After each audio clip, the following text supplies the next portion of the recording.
kaip tik šiuo metu su Kauno nacionaliniu Kauno dramos teatru pradedame kurti spektaklį pavadinimu Žalgirės. Dėl to dabar su merginomis, kurios netrukus bandys įsijausti į krepšininkių rolės, mes atvykome į tikras krepšinio varžybas ir stengiamės susidraugauti su moterų lyga, stebėti žaidėjas. Vidas buvo tas žmogus, kuris labai nuoširdžiai siekė krepšininko karjeros. Su aktoriam padėsim iš tikrųjų įsijausti tas krepšininkas. Parodysim derinių. Šįmet, aišku, noriu labai pagirti komandą, kad kaip Paula teisingai sakė, šįmet aš, pavyzdžiui, 6 metus dirbu moterų krepšinėje, tai, kaip pasakyti, šįmet komanda yra draugiškiausia.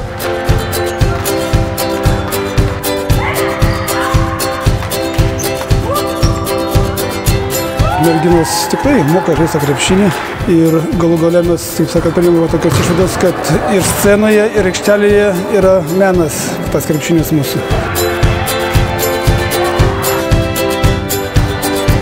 Labai greit mokosi iš tikrųjų, ten per koją ir per nugarą. Reik mokėti vis tiek. Labai išaiškingais veidais.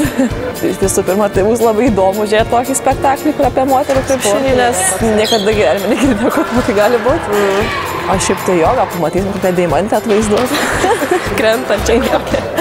O šiaip tai reikėtų pasimokinti vaidybos iš jų. Reiktų vis tiek krepšinio aikštelėj praverčia kartais. Iš šiandieninės repeticijos tai suprast, kad nėra viskas taip lengva, tikriausiai kaip atrodo iš pirmo žvilgsnio, nes nežinau, kažkaip dabar jau tikriausiai matosi, kad esame visus jau net nebestovim, o sėdim. Tikrai sakė, kad tai buvo tik lengvas apšilimas prieš normalią treniruotę. O treneris sakė iš vis, kad tai buvo tiesiog įvadas į krepšinio pasaulį, kažkaip taip, kad tiesiog įvadas į krepšinio mokymąsi. Tai va, tai pagarba merginam tai, kas turi jėgos. Tikrai, taip. Bet man tai jau po varžybų buvo išlikęs įspūdis, kad jos tikrai labai stiprios fiziškai ir greitos ir reakcija nuostabi ir taip toliau. Ir tikrai tai yra labai labai sunku po varžybų. O kai sudalyvavom treniruotį, tai tikrai pasitvirtinu 100%.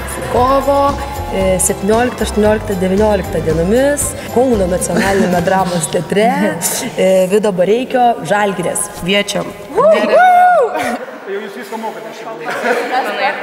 Mes komanda Aistės!